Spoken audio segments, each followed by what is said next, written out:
Let's jump right into this, boys and girls. Game number 2 is about to begin as we hit the land of dawn. It's going to be Echo versus Onic. Oh, already. That aggression early on, Sanji going to have to back off here. But still, I mean, kind of what we expect. Now, my biggest question for you here, Dave, is how do you think that matchup in the jungle? The matchup in the jungle, it's Chao versus Hayabusa, right? Hayabusa is not going to kill a Chao. At the same time, Chao is going to be kind of hard to kill Hayabusa, right? If Hayabusa didn't want to kill. It's all, I don't think Hayabusa is going to target a Chao, neither Chao probably going to target a Hayabusa in the team fight. Most of the time, we're probably going to expect Kairi onto the goal lane, try to target a Benny QT, because that's what Haya does best. Even at the EXP lane, if you trade on the side lane with a Haya jungle, you're actually going to be losing because Haya, now with a losing HP side lane, they can come to either side and take a free kill. Okay, so what does that mean? Like, if we're talking about resources in Onic's particular position, are they just going to keep focusing the gold lane? Because I do feel like at the end of the day, mid lane control is going to be key for both sides. Yeah, here we go on the bottom side. A little bit of trade already. Oh, Kairi did, okay, he didn't have the level 4, unfortunately. Uses the shadow kill on the minion. I think it was, he thought he would have it, and the timing would have been perfect, but unfortunately, it just didn't work out for him. Literally 0.5 second difference there. A literal 0.5 second difference. But so far, just a lot of engagements on that bottom side, and Benny QT kind of struggling in this lane. No, I gotta say, in the early game, you saw how much support Yaoi is giving to the bottom side and make sure Benny QT have an easy time. Because they expected Hayabusa to gank the bottom lane, right? And sure enough, Hayabusa came to the goal lane, visited, unfortunately, a little bit of misplay there and have to dash away.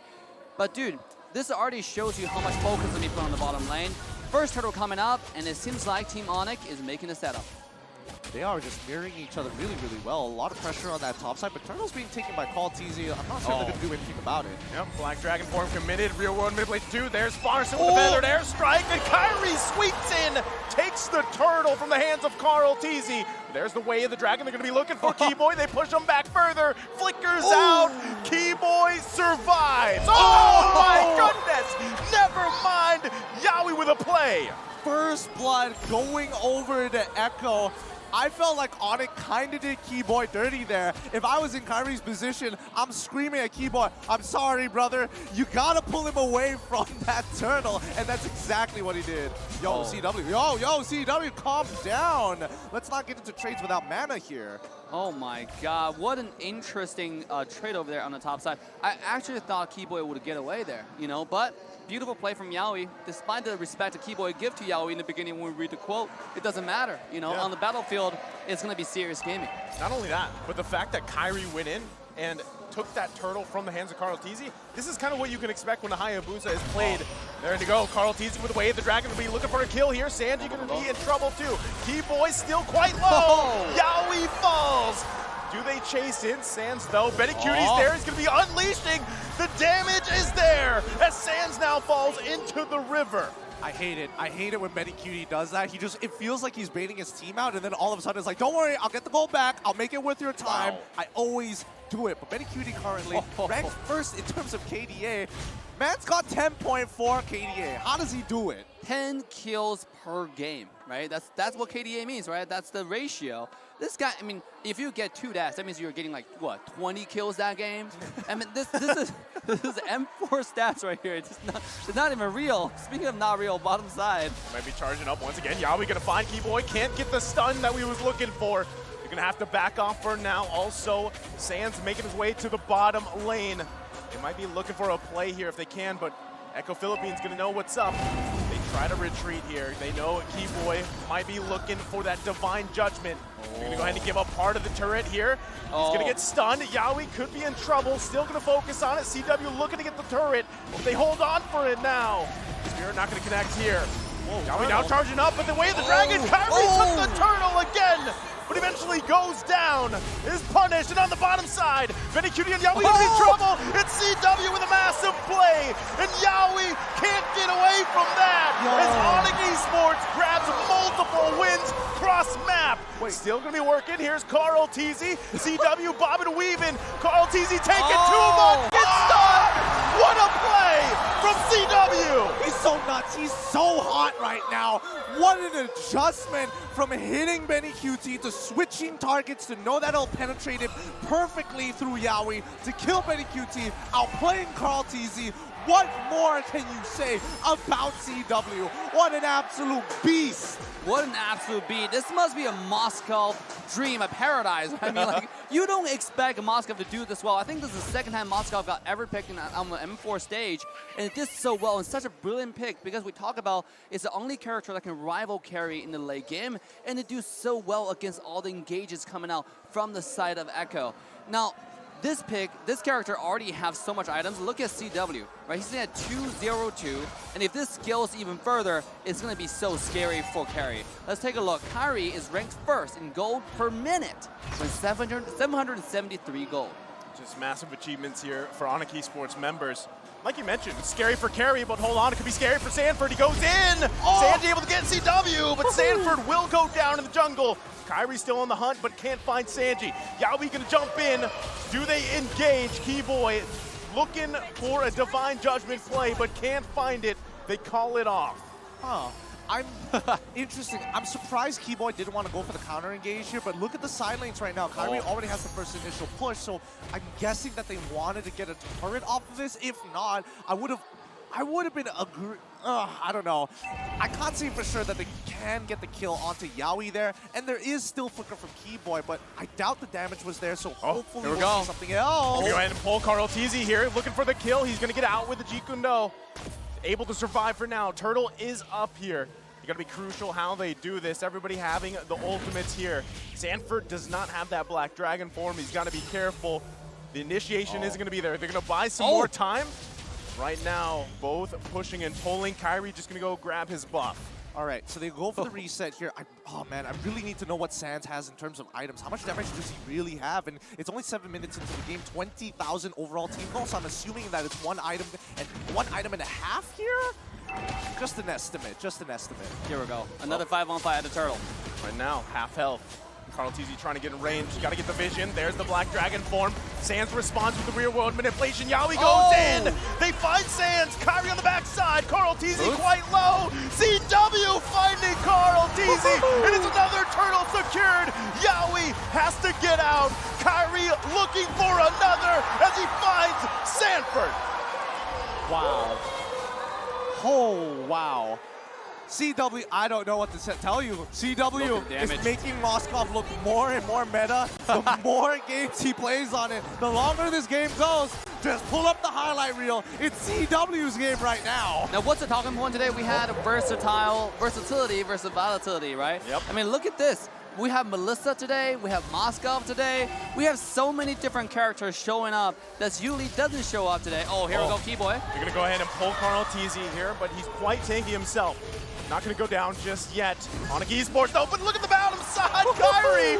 1 versus 2, make it 3 as Sanji's there. He's gonna be taken down as Sanji grabs the kill.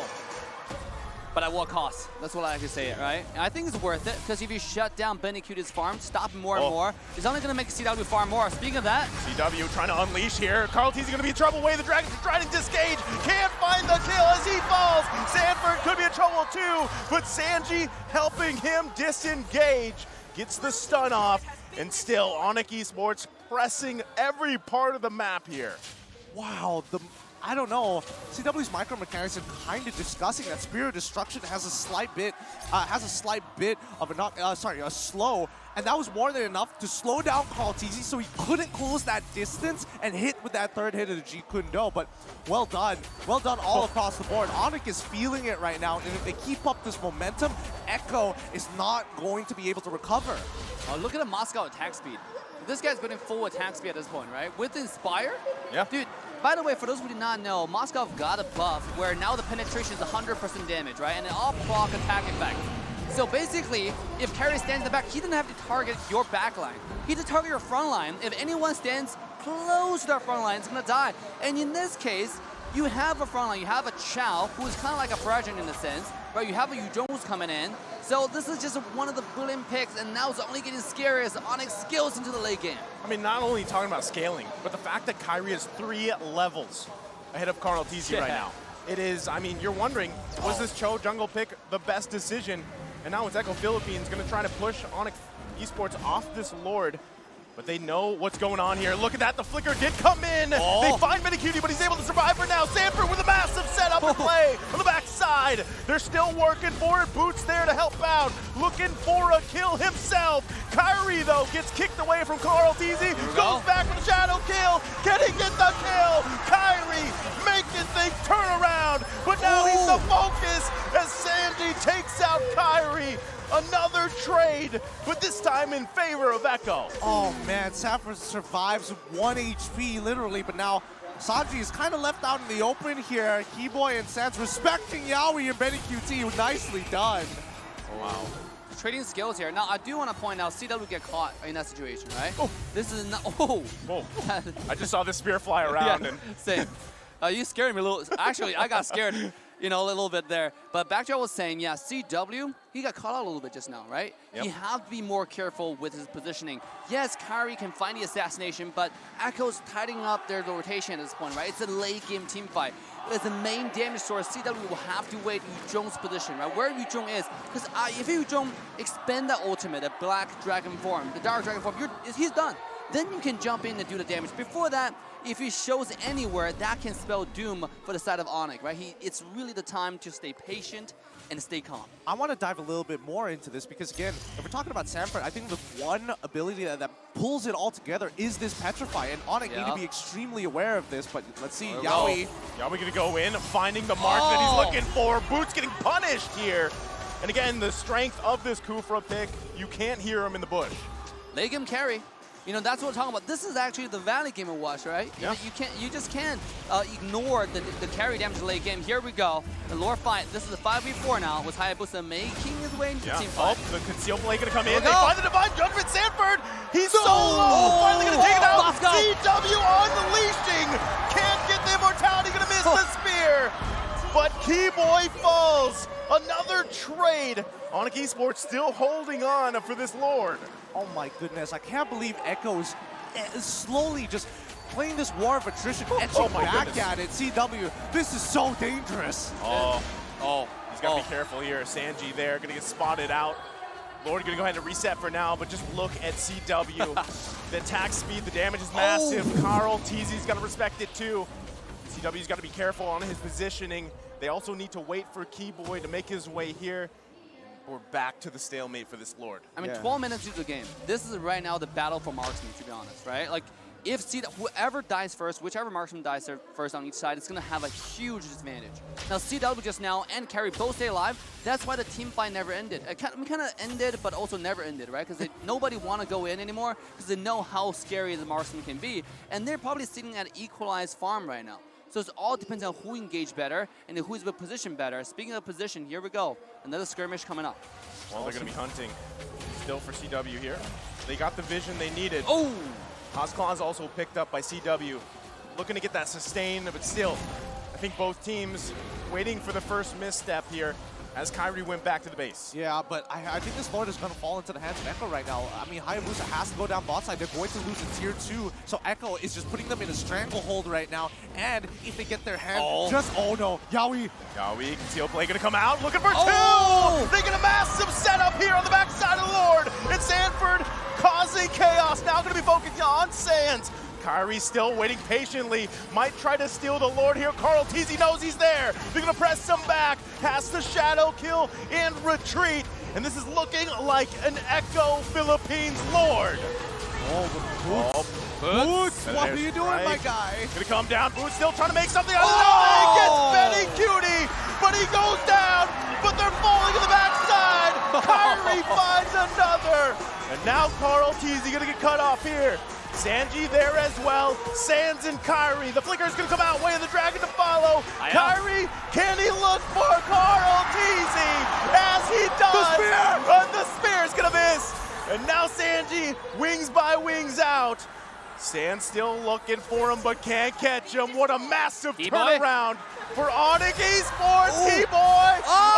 The winter trumpet. But still comes in looking for the last one.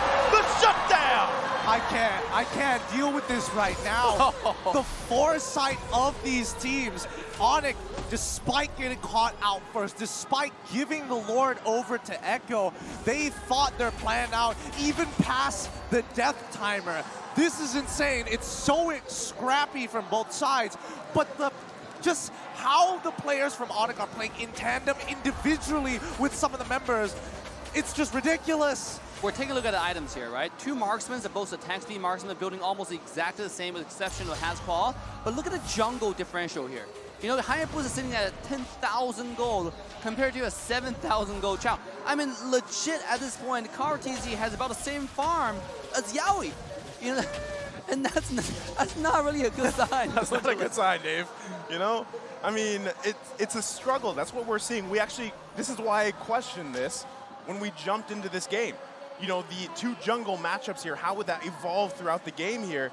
And yes, you have a disengaged tool. You also have an engaged tool in KarTZ, but we are seeing some amazing decisions come out from every member of Onic Esports, and those are the things that are falling into place for them, turning these fights that look like a disadvantage into an advantage. Oh, yeah. And I mean, despite the fact that KarTZ was behind for a majority of this game, his one goal is to make sure that Kairi as well as CW have the most difficult time to play the game. Oh, the Way of the Dragon is such a game changer, similar to the Divine Judgment. So right now, it really comes down to battle spell economy once again.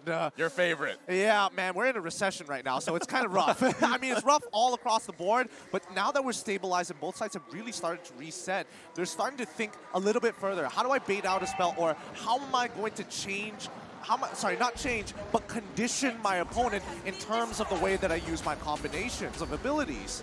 Oh my god, what a stalemate at this point. Even though Echo being pressured all the way to the high ground base, but look at the total gold. There's not too much gold differential, right? I mean, it just shows you probably the gold that's missing on KarTZ is going more to Sanji, going to the mid lane. He's getting a lot of farm. He's 6-1 and 5. The next lore comes up. This is the lore that determines who will win the game in a lot of ways, right? Unless a lot of people die, but it seems like at this point Onyx is already set up, and they need this win because they need the morale boost to go into the next game. Because if Echo get this is match point, and it seems like KarTZ is going to be the first one who make a move. Well, we're back to the Lord dance here, gentlemen. And they're going to go ahead and try to get the position. KarTZ is still going to work on it for now, but look at the positioning of the members of Onic Esports. Kairi also doesn't want to overcommit to this either, trying to get that advantage. Keep an eye on Keyboy. Conceal play going to come out here. Looking on the backside. Yaoi and Benny Cutie waiting patiently. They get the Winter Truncheon out. The Flicker too. Feathered Airstrike. They're going to get sandwiched in. CW is in a massive display here. He goes down. He's out of position. It's a double for Benny Cutie. And that's already the advantage Echo Philippines needs for this evolved Lord. Onic Esports with a massive blunder. What can I say about Sanji's mechanic? This guy's a reflex god, right? Twice in a row, he Winter Truncheon, iframed the Flicker ultimate from Kaja.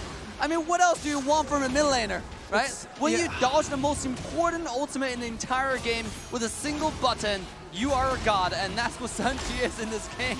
Look, I don't know, but this game is making me drink my water with my pinky up because it's so high class, it's so refined. Every single decision, I mean, you're seeing it real time. How precise the flickers are, the initiations, it's just all falling into place here. But with that Lord secured by Echo Philippines, Onic Esports is going to have to be on the defense once again in this game number 2. Don't you wish to have a mid laner like Sanji in your ranked games? Oh yeah, that's me, dude. That's literally him. That's literally Naisu playing Gord. True, but just now the play from Onic Indo was actually really, really good, right? The conceal play, going to the back line, getting Sanji first, take away the threat from Moscow. But unfortunately, they did not expect the mechanic. You know, the micro comes in. You find the lockdown in KarTZ, but they're going to lose the tier 2 here. They've got to deal with this Lord. I'm watching on the bottom side. Feathered Airstrike going to come down. The Sands looking for a moment to set up here with that real world manipulation, but they can't find it just yet. CW and Boots working on the Lord. They lose the turret. Echo Philippines happy with that. Kairi, though, keep an eye on him as well. Pushing those lanes, cutting those lanes the best he can. KarTZ on the hunt, though. Not going to let him invade any longer. Wait, he's not out of the water yet. Go. Oh, no! The jukes coming out, the retribution though, they're gonna be looking for him. The shadow kill comes out, he's got no backup just yet. Kairi the bomb, the weave! How does he escape? The divine judgment comes out, but Yawi with a set, and Kairi goes back. He was grab a kill. Everybody's slow. Massive play from Kairi. Onic Esports. How is he doing it? Kairi, the master. Dave, look at me, man. This is, what can you say about, there is no need for analysis. Kairi just showed off why he deserves to be the best in the world, and they're going for more. Sanji gonna wait their Tron, but it's 3 members. You can't escape that, Sanji. He's still there. His immortality gonna be popped, but at what cost? As he's a killing spree for Sans, and that's it. It's a wipeout. Onic Esports marching to the crystal, and they even the series in a 1-1. Wow, oh my God. What a finish. What an incredible finish coming out from Onic. GG, well played. I'm so lost for words. How did he do it? Dude, I was a loss for words in play-by-play because of that play, and I couldn't help but just yell with you guys and the crowd. Yeah.